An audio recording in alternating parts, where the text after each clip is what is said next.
Sick kid? Amanda did you dirty and you're still playing nurse. My aunt's voice sliced through the dinner table like a dull knife pretending to be kind. Everyone chuckled, that low judgmental laugh that hides poison behind pity. I smiled faintly, pouring tea into chipped cups. The china was all that remained from my wedding set. Jason had taken the rest when he left with my sister. The sound of the kettle whistling always reminded me of that day. The steam, the slammed door, the silence that followed. Hi everyone, my name is Caroline, I'm 33 now. 16 years ago, my sister Amanda ran away with my husband Jason and left me her son. A fragile, fevered little boy named Eli. They said he wouldn't make it through winter. I was told not to get attached. But how do you not love what's been left to break in your hands? Some nights I'd sit beside his hospital bed and wonder, is love still love when it's born from betrayal? The doctors whispered, neighbors stared, family disappeared. Every bill had Jason's name on it, every medicine Amanda should have bought. I paid in silence. I cooked, worked double shifts, learned how to inject medicine when nurses stopped coming. My hands shook every time I changed Eli's for, but he'd squeeze my finger and say, Mom, I'm not going anywhere. And somehow he didn't. At tonight's dinner, they all talked about Amanda's new house, Jason's business, their trips to Spain. No one asked about Eli. When I mentioned his art scholarship, my uncle snorted, that boy? Still alive. I set my cup down slowly. The spoon trembled but my voice didn't. He's more alive than any of you will ever be. The room went quiet. The clock ticked. Amanda's name flickered on my phone screen for the first time in 16 years. A message that read, we're coming home. Thought we'd finally meet the boy. The spoon rolled off the table and hit the floor with a small metallic sound. The kind that announces an ending before anyone realizes what's begun. The knock came just as the sun slipped behind the hills, that orange hour where the world holds its breath. Eli was sketching by the window, headphones in, lost in music and graphite lines. I didn't tell him they were coming. Some ghosts don't deserve an introduction. When I opened the door, Amanda stood there in designer beige, holding a bottle of wine like an apology she'd never say. Jason lingered behind her, aged but smug. The kind of man who still believed his charm could rewrite history. Caroline, she breathed, fake warmth coating her voice. You look tired. And you look expensive, I replied, stepping aside just enough for them to see the life they abandoned. They glanced around my modest home, walls painted soft blue, mismatched frames filled with Eli's art. Amanda's eyes flicked toward one particular canvas. A little boy beneath a rain cloud reaching toward sunlight. Is that him? She asked. I nodded. Eli. The boy you left. Jason laughed under his breath. We were kids, Carrie. You can't hold on to that forever. Kids. He was 28 when he walked out. Amanda 24. Old enough to pack her suitcase and take my husband but not her own child. Eli turned then, tall, broad-shouldered, eyes sharp like mine but calmer. The illness had left faint scars on his hands, but his gaze was steady, unbroken. Hi, he said simply. You must be my biologicals. Amanda blinked, startled by the word. Jason stepped forward, extending a hand he didn't deserve. Son, Eli didn't take it. You left me to die. So no, you don't get to call me that. Silence stretched between them, heavy as thunder before rain. Amanda tried to laugh it off, clutching Jason's arm. He's dramatic. Eli smiled faintly. You'll see what drama looks like soon. The air in the room shifted. Even the wind outside seemed to pause, waiting for what came next. I set the table with quiet hands. Every plate, every fork felt like a test. Amanda's perfume lingered in the air, too sweet, too strong, masking rot. Jason sat across from Eli, pretending he belonged, his fingers tapping a rhythm of guilt against the table. No one spoke. The clinking of cutlery filled the silence. So, Amanda began, slicing her steak as if the past were just meat to be cut through. We thought we'd finally visit. 16 years is a long time. 17 winters, I corrected softly. 16 summers. One boy you never called about.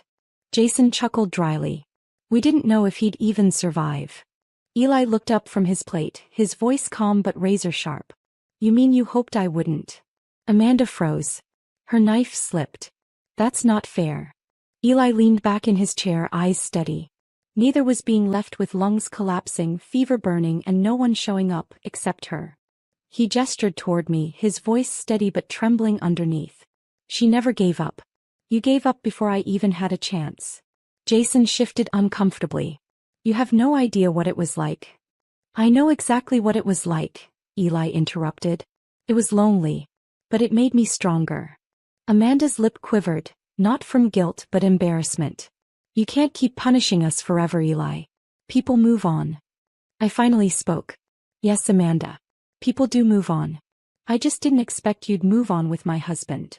Her face twisted. You still holding a grudge? I smiled faintly. Not a grudge. Just receipts. Eli's phone buzzed. He slid it toward them. On the screen was a paused video, security footage from years ago. Amanda at a hospital signing discharge papers that left his treatment unpaid. Jason's face drained of color. Amanda whispered, "Where did you get that?" Eli's voice was soft, almost poetic.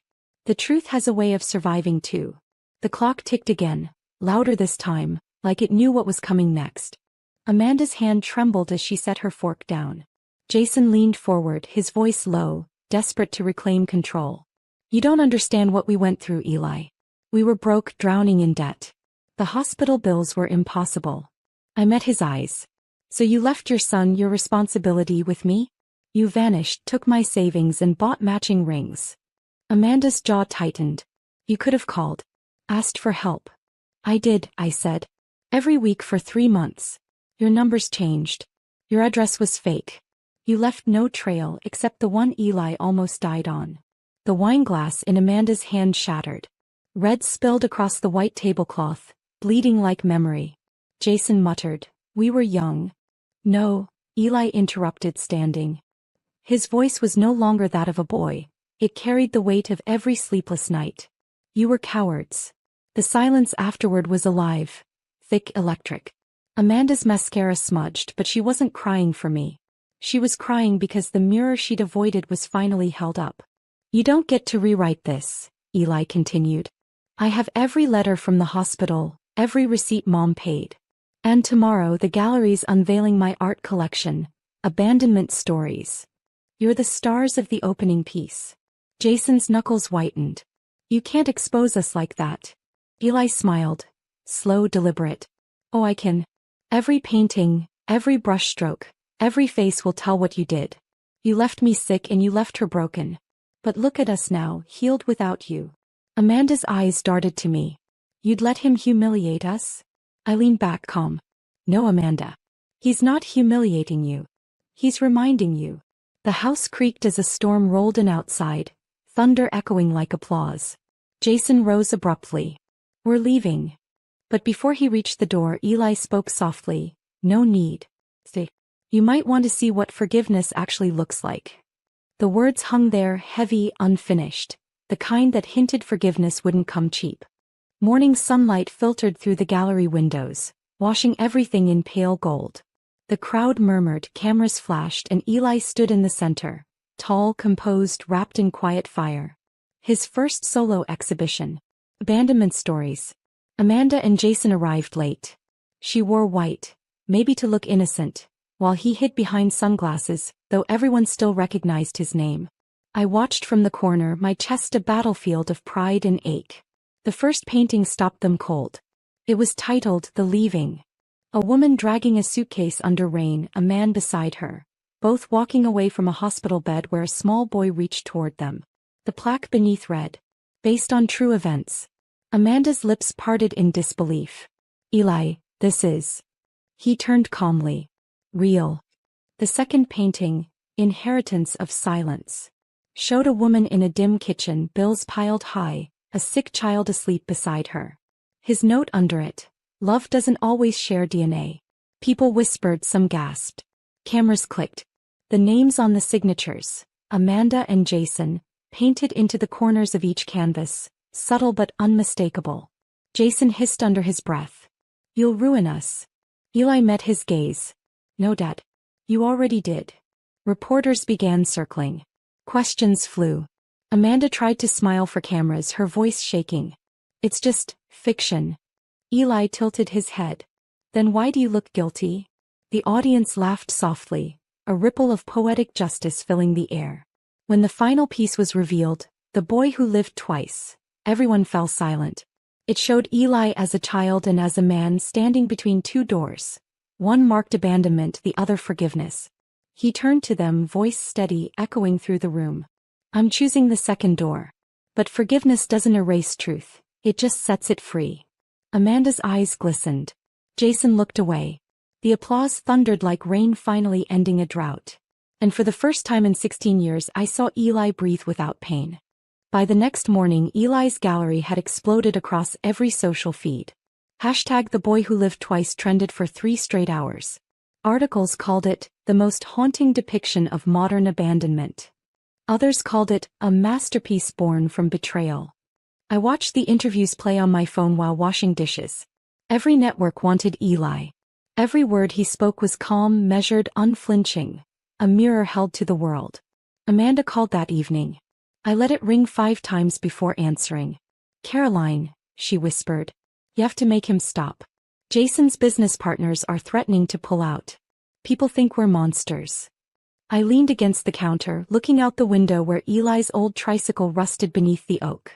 Amanda, people don't think you're monsters because of his art. They think that because you left proof behind. She sniffled, voice trembling. I was young. I made mistakes. I almost believed her, almost, until she said, You don't understand how humiliating this is for us. Not him. Not the boy who survived. Just them. Eli entered the room mid-call, hair still messy from interviews, holding 2 cups of coffee. I didn't have to say who it was. He just smiled sadly and let her talk. Amanda kept rambling, words dissolving into excuses. Finally I spoke. You know, Amanda, I used to pray you'd come back. But now I realize you never really left. You just moved into another version of yourself. One that could live without shame. Before she could respond, Eli took the phone, his tone soft but lethal. Aunt Amanda, art doesn't destroy reputations. Actions do. If you want redemption, start by showing up. He ended the call gently, setting the phone down like it was fragile glass.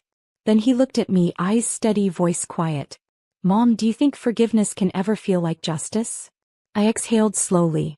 Sometimes it's the only kind that doesn't rot you. Outside, rain began to fall again. Soft, rhythmic cleansing. 3 days later there was another knock on the door. This time it wasn't confident. It was hesitant, like guilt had learned how to knock. When I opened it, Amanda stood there again.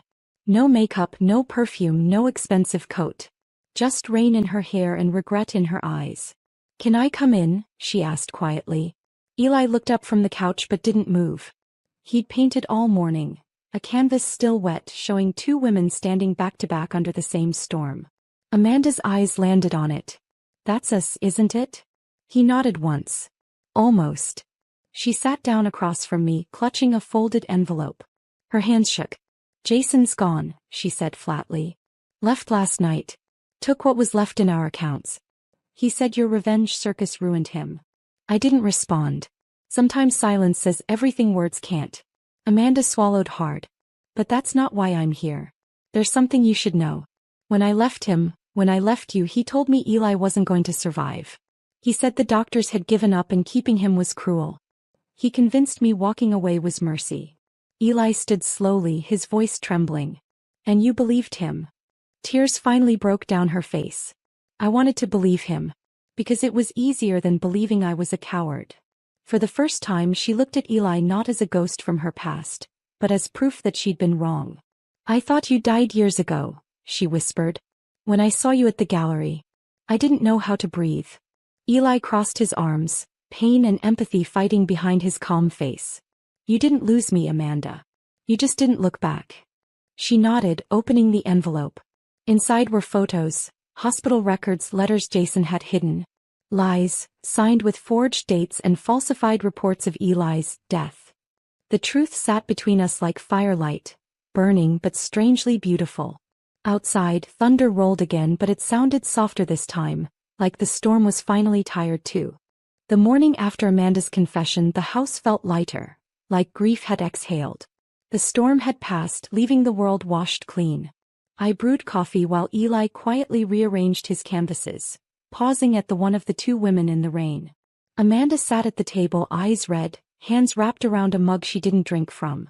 She looked smaller now, not because of guilt but because the lies that once carried her had finally collapsed. "I don't expect forgiveness," she said softly. "I just wanted you to know the truth before it's too late." Eli set down his brush. "It's never too late to tell the truth. But forgiveness..." He looked at me, then back at her. "That's not something you ask for. It's something you earn." She nodded.